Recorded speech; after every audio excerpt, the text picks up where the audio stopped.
Life is not a pizza man. It doesn't do delivery. It's not going to wait for you. Whatever we want, we have to go out there and get it. And we must not self-defeat ourselves. That is a snippet of our podcast today.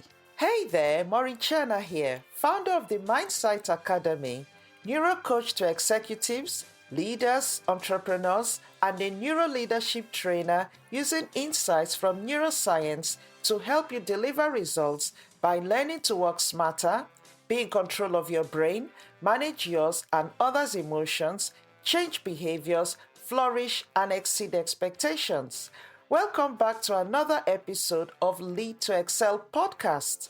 I am so thrilled to be with you today because we have a special guest. But before we get into that, remember to subscribe to this podcast wherever you listen to it, because it will help other people find it and give them the opportunity to understand how they can rewire their own brain to enable them achieve their goals. So without wasting any more time, grab your cup of coffee or your drink or whatever that might be. Put your feet up and listen in.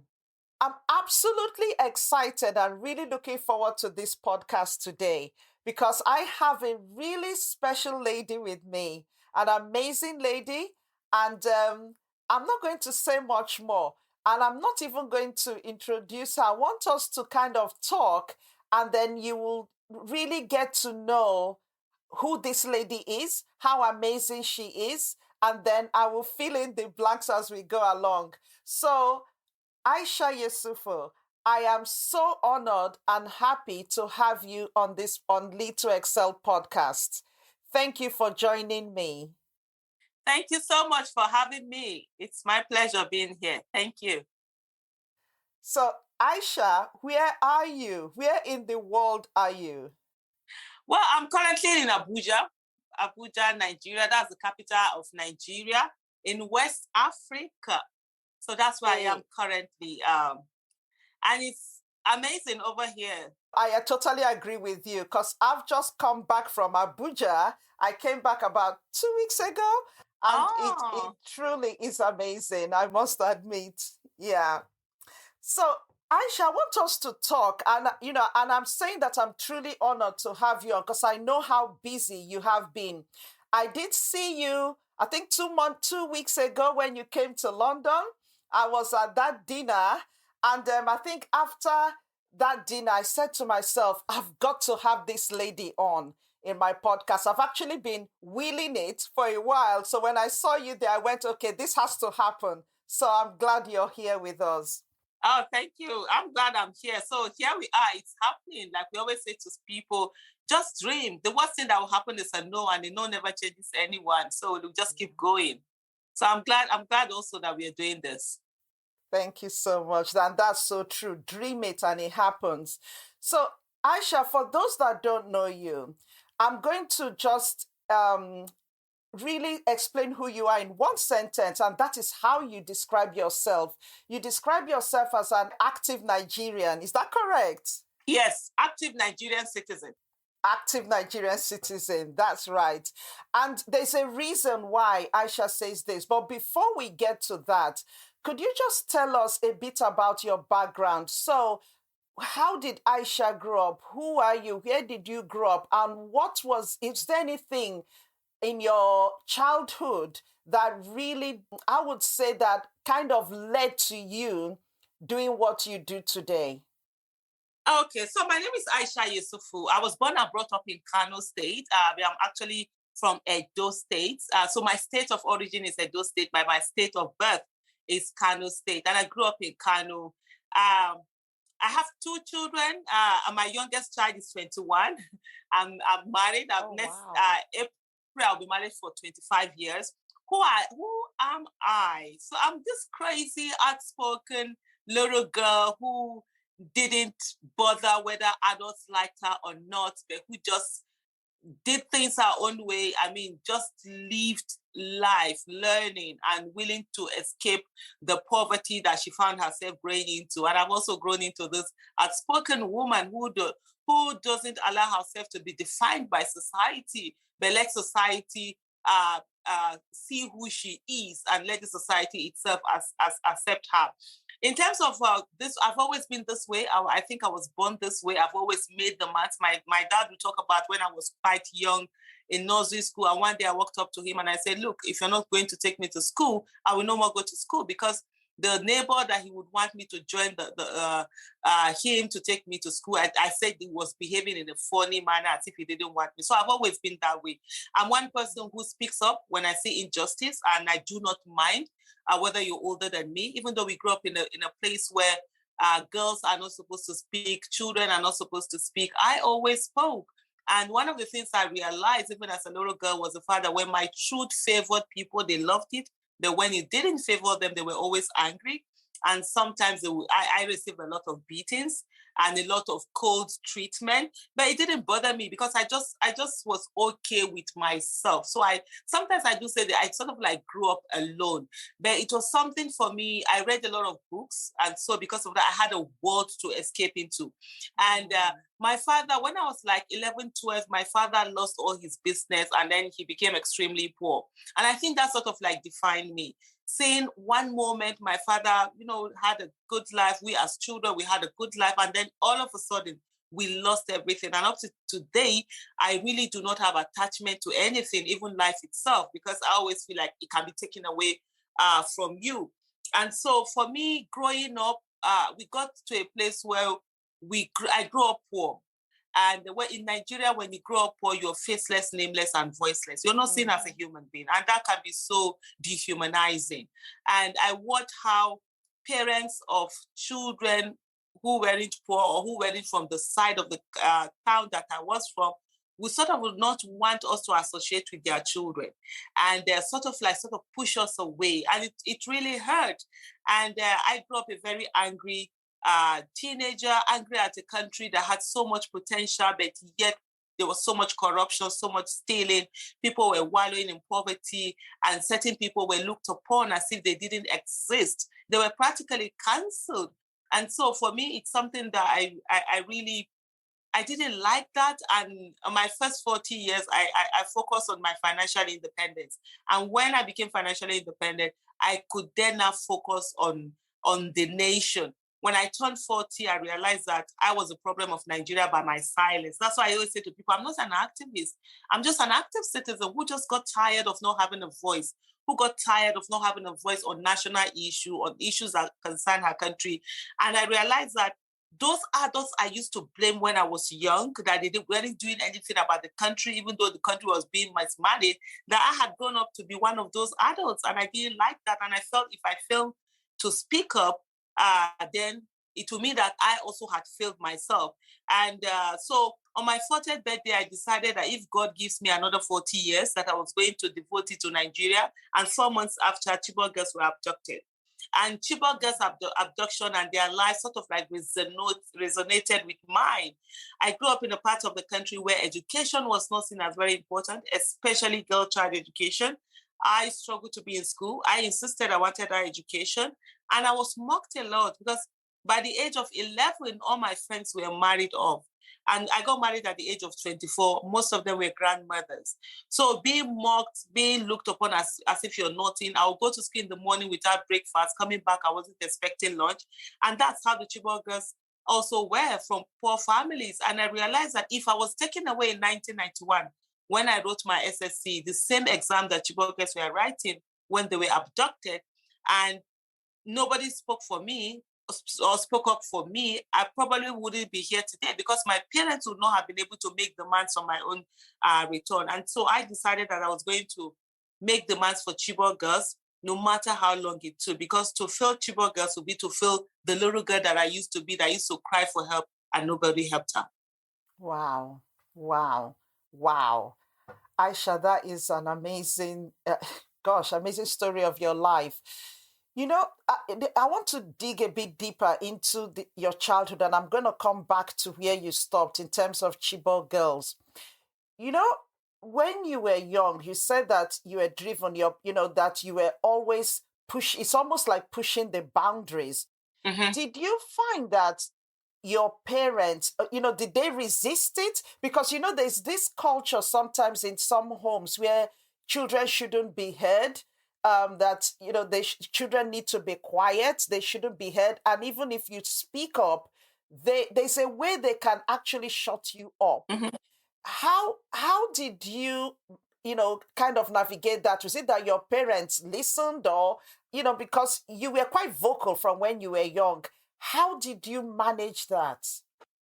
I was extremely vocal. And so there are two ways to read. So there's one part where, because I was extremely vocal, I was extremely intelligent. So my father could hold adult conversation with me, even as a child. So we discussed politics, economy, and stuff like that. And even at a very young age, I started reading books on psychology, and so I was really well into reading. And so for myself and my dad, we have a lot of discussions. We will have arguments, and my dad had one thing. As long as we had arguments, sometimes we would literally argue for days. 2-3 days we were on the same side. And my mom would come to like, what's wrong with you guys? Can't you come to me? Can't you just keep quiet? But I wouldn't let it go. And I will always go and try and find research, or either look for books or get a library that I will go to get something. And if I have an information, my dad will always go with the superior argument. So I'll give that to my dad in terms of he gave me that voice for me to be able to air my own feelings, argue. Even today on social media, I'm able to argue with people. And I always say to people, I love dissenting opinions, because dissenting opinions give you opportunity to look at issues from a different perspective. And so I'm able to do so. That's on one hand. On the other hand, also, you have this cultural thing where as a child, we're not supposed to be seen talking. You're only supposed to be seen but not heard. But I would always speak up, and I would always want to be heard. And it got me into trouble, a lot of trouble. And I'll give you an example. There was a time that something had been done in my house, and my parents accused me. I think most especially my dad accused me of doing it. And I kept saying that I didn't do this thing. Later, we found out that it was a cousin of mine that had done it. And I said to my dad, you need to apologize to me because you accused me of something I hadn't done. And it turned out it was in a family sort of like gathering. My mom was there, my aunties were there and stuff like that, my cousin. And they said that, oh, it's an abomination for a child to say that the parent had wronged her, for him or her. And I was like, why is that an abomination? And of course, my dad stopped talking to me for a while. I was going to apologize to him. I was a bit stubborn. I did it. But what I ended up doing, I think we called it truce. So I just washed his clothes. So that was my own way of apologizing. And then we let the matter be. But to say that's I will tell you that was the story of my life. And a lot of times where you will get the cold treatment because you said the truth.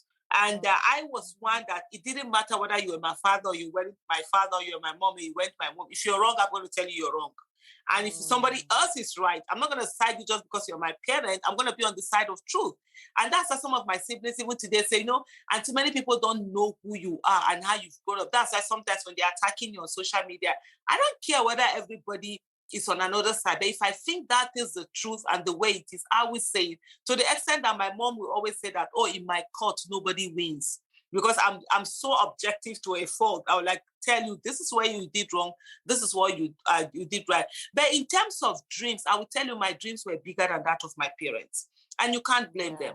They grew up in a place where, it was military era, opportunities weren't that much. And when they lost everything, they lost hope. And they had this child whom we could barely feed. There were days where we didn't have any food. And I'll be talking about traveling the whole world.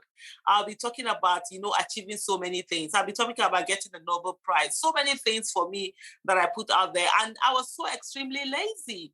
I love to read books. I could read books for you from morning to night, but I literally couldn't do a lot of things that, supposedly women are supposed to do. I hate cooking even up to today.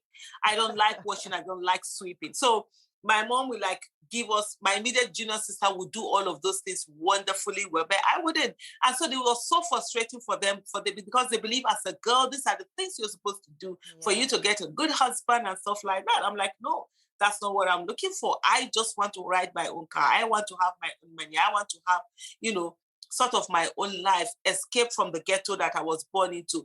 But something happened in 2014. My mom called me and said, thank you for dreaming for the whole family. Because I ended up actually dreaming for the whole family and being able to raise I'm the firstborn, by the way, of 7. We used to be 8, but one died very early. So we're 7. So I have 6 siblings, 3 sisters, 3 brothers. And I've had to be like a parent to them. I had to stand for them. Sometimes when my parents weren't doing the right thing I felt they should be doing all the way, I will always stand for my siblings. So that's something that I've always done all the time. It's not easy. And so I ensured when I had my own kids, all the things that I felt my parents didn't do right, I corrected them. I've made my own mistakes in parenting my children, and I hope all the things that I didn't do right, they also will correct it. So as we go on, we have, better relationship with our children. And so for me, I believed in information, which wasn't forthcoming with our generation of parents. If you ask questions, we're like, oh, you ask too many questions. So my kids were allowed to ask a lot of questions. Nothing is off. And I always say to my children, if the only reason why you respect me is simply because I gave birth to you, then I'm not deserving of your respect. You must respect me because, there's something worth respecting that I'm doing. And I don't believe that because I give birth to my children that I own them. I don't own them. They are their own individuals. Mine is to guide them. So mine is not that they have to do the things I want them to do. And I always say to them, question me. If I ask you to do something, you feel, no, you should. And even the way I've brought them up, it has always been issue of letting them know, instead of giving instructions, do this and don't do that. I just tell you, this is what is on ground. These are the repercussions of doing either A or B. And then you make your own informed decision. So I believe in parenting, giving your children information so that they are able to make informed decisions. And as they go into teenagehood and young adulthood, because my youngest child is 21 now, they are able to make their own decision, not being carried away by, by a head mentality. Because what normally happens when you're that kind of a parent who just gives your child instruction, do this, don't do that. When you're not there, they now look for whoever it is that has that strong personality within their group, and then they begin to follow the instructions there. So for me, it's always been give them the information for them to make the informed decision, because that was what I wanted as a child, and I ensured I gave my children that. Gosh, a lot there, a lot to unpack there. And I'll just go with what you said at the end, and you did talk a bit about it as well in terms of parenting. Looking at how you were parented, the fact that your dad gave you a voice. And the same thing is what you're now doing with your children. And you're so right. Because when you just, keep telling kids what to do, and you don't give them the opportunity to think, you're wiring their brain that way. And you're so right, because when they then grow up, they look for people that will continue doing that, telling them what to do. And they won't have a mind of their own because they've not wired their brain, or their brain doesn't even know that they can. And there's something special about what you said in terms of reading. You read a lot. And even though you were living in poverty, that aspect of reading almost opened you up to a world that was possible. And that's so powerful. So, Aisha, in terms of what you do now, so, I think for me, the first time I got to hear about you was, I think it was during the campaign for Chibok girls. Yes. And then it continued, and then End SARS in Nigeria. For those that don't know, there was, I won't go into so much detail now because we don't have time, but what you did, the youth literally stood up to challenge the government in terms of the police, how the police were policing and the government. And you literally ended up becoming a face of that. And I remember that so clearly. So I think my question to you now is more, what's made you, or how have you become, it's almost like becoming fearless. How have you gotten to the stage that you've become fearless? I understand why you're doing what you're doing. It's that fight for justice.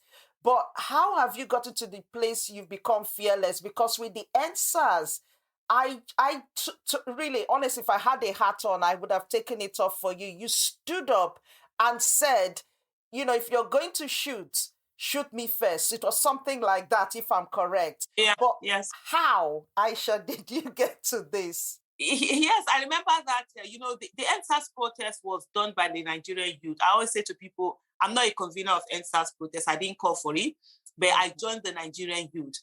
And I rooted for them. And it was such a beautiful thing to see them taking charge, making demands. And, it was against police brutality and simply saying to the government, please don't kill us.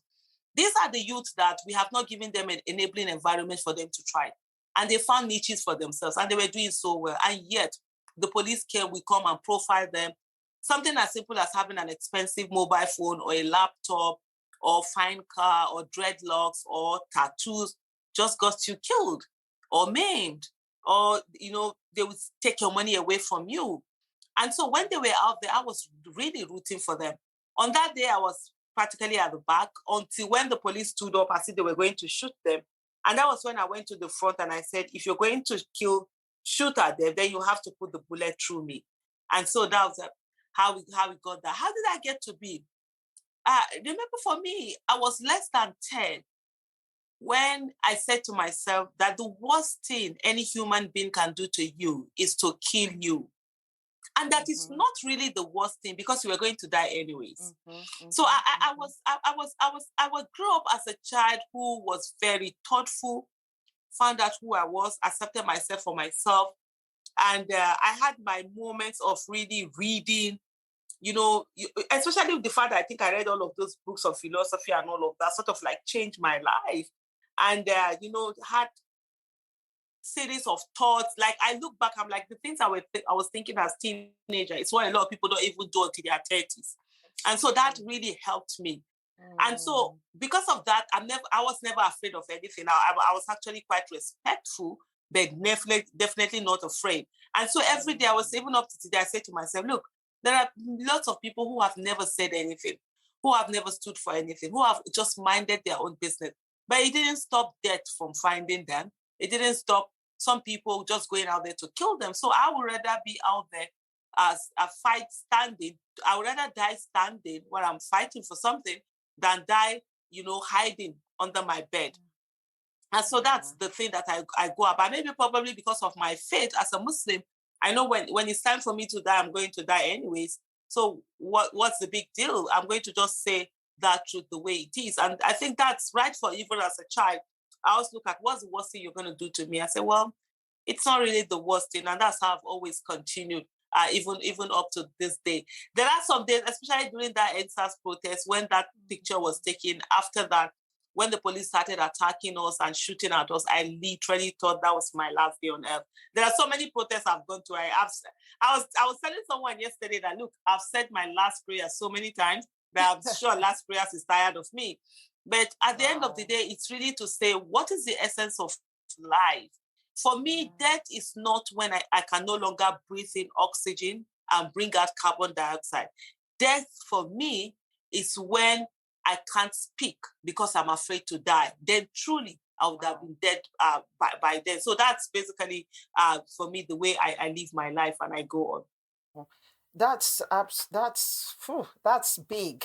And, it's, for what you've described, it's like it's a mindset, isn't it? It's really how you've wired yourself.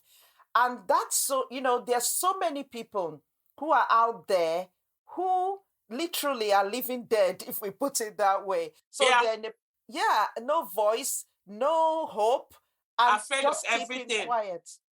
Exactly, afraid of everything, afraid of life itself. So I think, I'm just so, I just find you so inspirational, because it's really getting people to realize that it doesn't matter what your background is. It doesn't matter what experience you have in life. The fact is that once you're living, you can make a difference wherever you are, and now that Nigeria about to, have another election, I noticed that you're really standing and campaigning with one of the candidates, who is Peter Obi. And I think my question to you is, because I know through time you've supported other candidates, as time has gone on. In this time, because Nigerian leadership anyway is so important, but Nigeria particularly, I suppose I can say that because I'm Nigerian, is so important, so crucial, because it's almost saying we cannot continue the way we are. Things cannot continue the way they are. They have to change. So I think for those people who are not in Nigeria, Nigerians who are not in Nigeria, non-Nigerians who know Nigerians, or non-Nigerians who hopefully one day would visit Nigeria without any fear, why Peter Obi? Okay, so before I answer that question, there was something you mentioned that I just quickly want to touch upon. is to say to everybody that yesterday died last night. It's one thing for people to disrespect you. It's one thing for people to marginalize you. It's another thing for you to disrespect or marginalize yourself. So when you refuse to live to your full potential, that's exactly what you're doing. You're disrespecting yourself. You're marginalizing yourself. And so our background must not be a reason why we hold ourselves back. And you must not seek for permission from people for you to have a voice. Wherever you find yourself, own your own voice, own your own ground. Don't wait for a seat to be given you to you at the table. Bring your own seat. And if you don't have your seat, if you don't have a table, you don't have a seat, no problem. Get a mat, sit on the floor. Even if there's no floor, even if there's no mat, just sit on the bare floor and keep talking and keep letting your voice be there. Even if nobody listens, you listen to yourself. And so that's one thing I would say to people. Don't allow your background to hold you back. Like I see a lot of, especially young women who like coming up and they're holding themselves. I say, no. The worst thing that will happen if you put yourself out, it's a no. And a no never kills anyone. You just keep doing what you're doing. Sooner or later, people will be forced to listen to you, whether they want to listen to you or they just want to get you off their hair.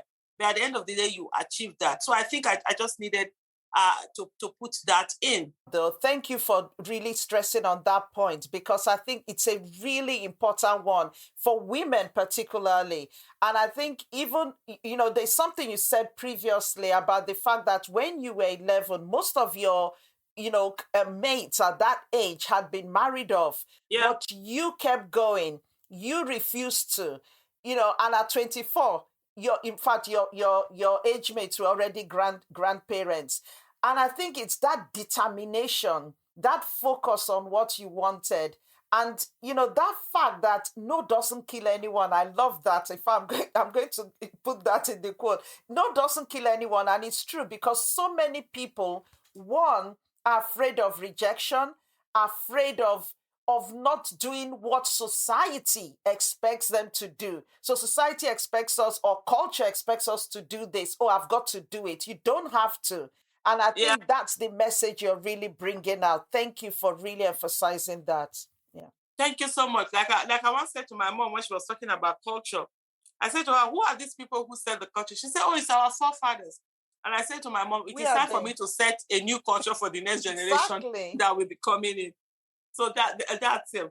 Thank you so much also. On the question of why Peter Obi, like you did mention earlier, I've always supported candidates. From 2014, when I turned 40 December 12, 2013. 4 months later, Chibok girls were abducted and I came out on national issues and I started making demands. By the time we got to the 2015 election, I supported a candidate. And as of that time, I only knew two of the candidates, the then president and then the main opposition party. And I supported one of them, the opposition party. And after a while, I realized that, look, a lesser evil, because then it was just about, choose the lesser evil. I realized that a lesser evil in opposition is actually a monstrous evil in power. So choosing out of a lesser evil, it's not the way to go. So by 2013, what I now did was to look at all the candidates that were running and choose who is most competent, whether they were in a big party or they were not in a big party. I like that. And I chose Dr. Obi Ezekwesili, who was running in what was then called a smaller party, ACPN.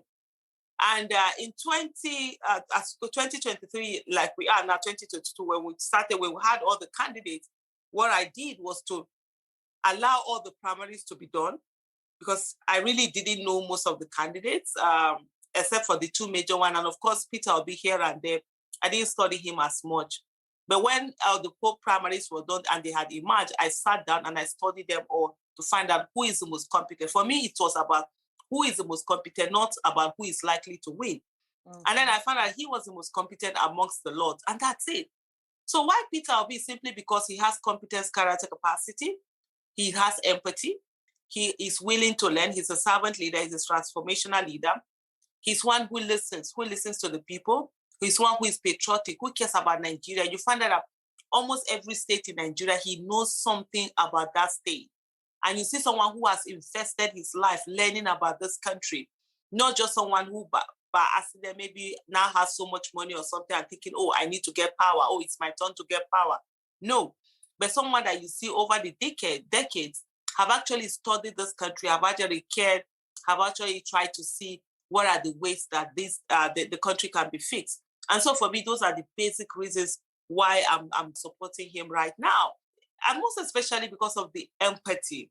Because I believe someone who has empathy for the people will want to take the people to the level that he or she is at. Yeah. And that's something that is very key and very, very important. And for me, it's something that I've given my all into. I've been on campaign trails with him. I've been working with him. And the more I work with him, the more I see the kind of person I would like to see in leadership position, because he's someone who listens, who is not afraid of criticism. He actually welcomes criticism because he always says that is where you can learn from. And I think that's such a good trait in Nigeria and something that we all need to do. But most importantly for me, the fact that I hold him accountable, and that when he gets into office by the grace of God, I'll continue to do just that, which is to hold him accountable and ensure that he gives Nigeria good governance, accountability, and transparency for us to have a country where everybody is treated with respect and there's equal level playing ground for everyone. Thank you for that. And there are a few things that you mentioned, and this is so important because my focus is always on leadership. And the fact that you mentioned servant leader, transformational, cares, empathy. It's that whole aspect of having emotional intelligence to be able to lead. And that's so important for any leader, whether it's a country, whether it's individuals. But Aisha, how will you be able to hold him accountable? Oh, there are different ways to hold a leader accountable. And governance is made up of two sides. There's the supply side of governance and also the demand side of governance. The people who are voted into office, they supply governance. And the people that vote them into office, they demand for governance. If you do not make demands for governance, people who are voted into office usually serve what comes most easy for them. And that's bad governance, because literally without doing anything, you can give bad governance. And so in holding them accountable, is to continue to scrutinize what you're doing. It's just like when you have a company, you have an employee or someone who, if you're a supervisor and you have people who are supervising, how do you hold them accountable? By checking what are the jobs that they're supposed to do? Are they doing it? And so that's what we must also do as citizens, to continue to check the people that we voted into office. What are they doing? Are they the things that they ought to be doing? And when they are not doing it, we should speak up and let them know that it's not acceptable for them to not do that. And there are different ways. You write to them, you let them know about it if they still refuse, and you go on the streets and protest. And so when you protest, if they still don't do anything, as much as possible, then it's for you to vote them out. What citizens must never do is enable bad behavior. Yeah. And if you reward bad governance, they will give you worse governance. So when somebody feels, they know that they will be voted out. So that's an incentive for them to sit up and do the needful and ensure that they're giving people good governance. We must ensure we get to a place where power will truly belong to the people, not a few people who control, a few power brokers who control how things are done. And so these are some of the ways that we would hold them accountable. And citizens need to do that. And even when you talk about protest, because a lot of people in Nigeria always say that, protest doesn't work. It does work. A lot of things that we've got, we wouldn't have gotten there without protest. And so these are things that work. And we must always get that critical mass that it's needed for you to really have the government do something about it. And sometimes they say it's about 1% to 2%. So 1% to 2% of Nigeria population is about 2 million people. If 2 million people are on the streets protesting over an issue, whether the government likes it or not, they'll be forced to listen. And so those are the ways that we're going to hold them accountable. And we will hold them accountable. For me, my main job with Peter Obi is to ensure that I'm holding him accountable, to ensure that he does the things that he has told the people that he's going to do, and ensure that he builds a Nigeria where everybody will be well taken care of. So much. Thank you. I think we are literally almost at the end now, but thank you really for sharing that. And for those that are, out in diaspora or Nigerians, how can they support Nigeria to be the Nigeria we want it to be, whether it's towards the election or after? What message can you give we Nigerians in diaspora? For Nigerians in diaspora, I always say they're going to be part of the game changers. And Nigerians in diaspora should understand that we are all equally affected. Nigeria, it's a place where it's turn by turn Nigeria Limited, I usually say. And we're all potential victims waiting to happen. You can be abroad, you can have a second citizenship. You come to Nigeria one day and Nigeria will do you. And like there's a saying, popular saying, where they say, may Nigeria not happen to you. And so it is in our own interest for us to have a country that works for every one of us. Even for Nigerians in diaspora that have a second passport, a second citizenship, and all of that, they should know that a Nigeria that is working is also to their own advantage. Mm-hmm. For example, there's a difference between a British Canadian and a Nigerian Canadian. Because when you see a British Canadian, you say, oh, they're there in Canada because they want to. But if you see a Nigerian Canadian, you look at him and say they are there in Canada because they have to. Because back home where they come from, life is not as good as what they have here. But you look at that British one back home where he comes from, life is also as good. And so that alone is something that every one of us must also work towards. And also to say that there are so many Nigerians in diaspora who are bearing the burden of citizens back home. And this is not something that they should be doing. If we have a good country, good economy, good healthcare system, good public quality education, free, they would have to spend as much money as they've spent taking care of their families and friends back home. And most Nigerians in diaspora, you see them working so hard and they have to maintain those bills and expenses that they're doing for the people back home.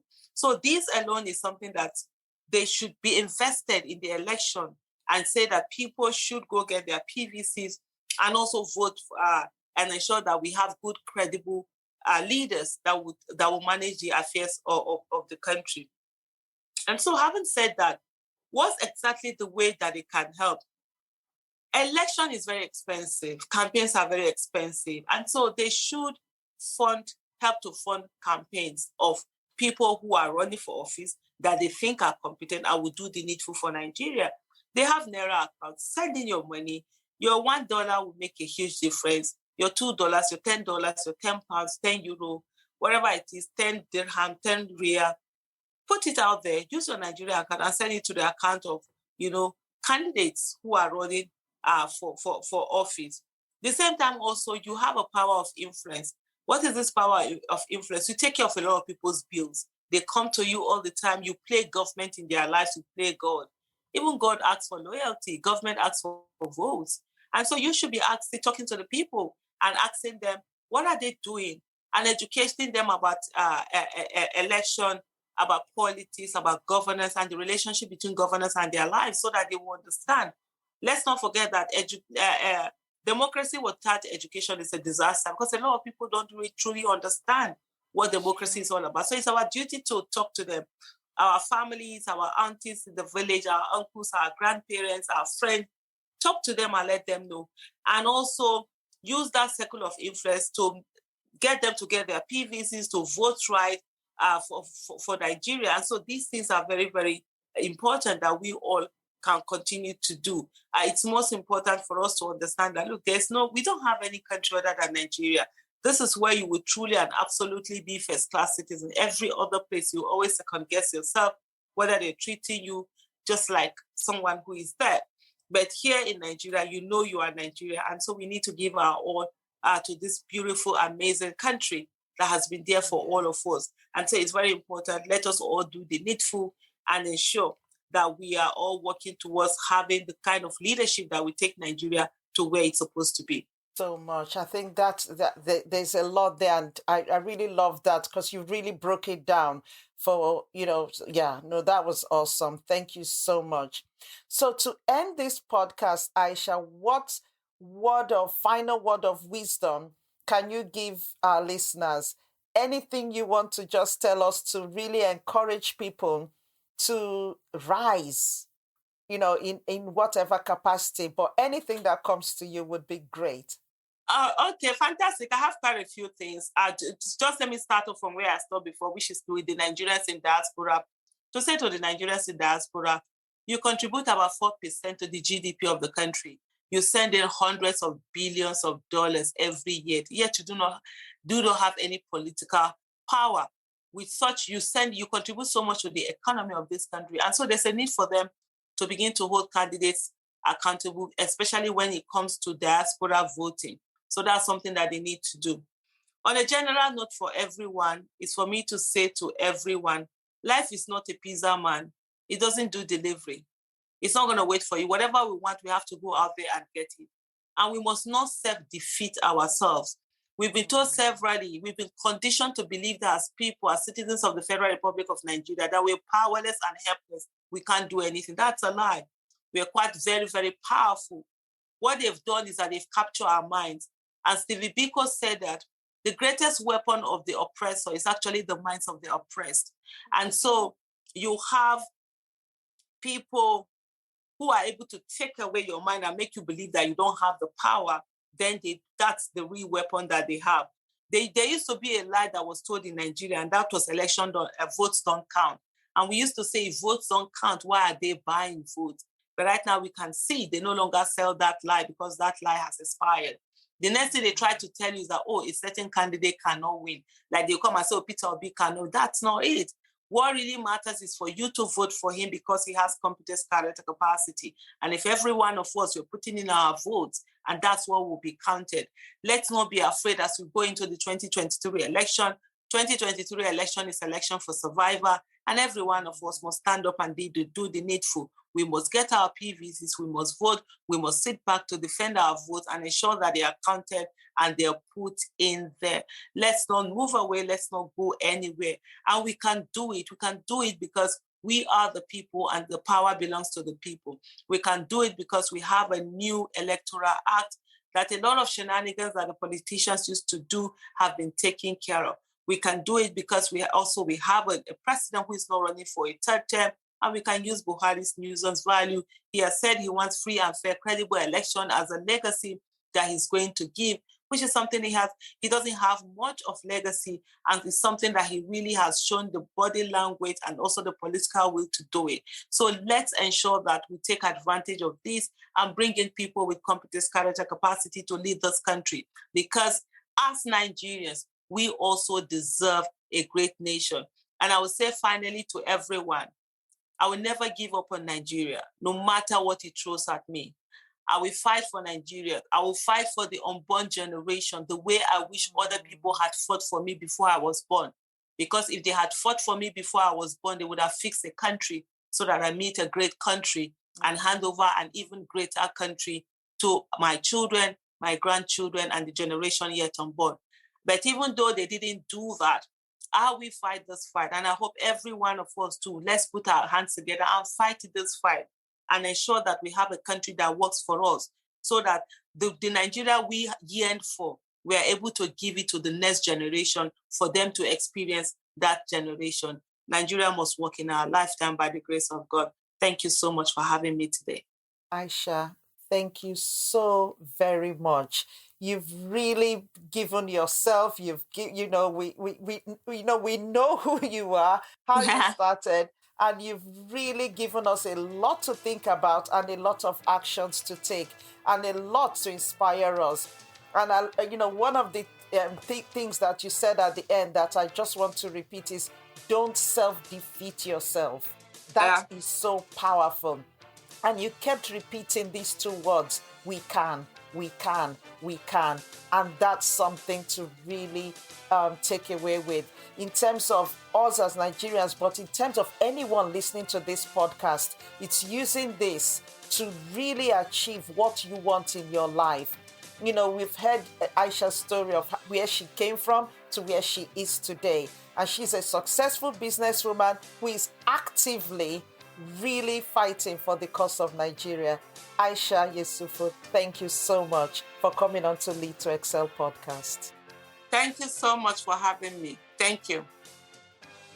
Okay, 3 things before we finish today. Have you subscribed to this podcast? If you haven't, make sure you click that subscribe button wherever you listen to this podcast, because once you subscribe, you will not miss an episode. And as usual, if you have a topic you would love me to speak about or bring a guest on, do let me know by leaving a review. Finally, do have a fantastic week. And remember that you are limitless. So I look forward to seeing you in our next episode. Bye for now.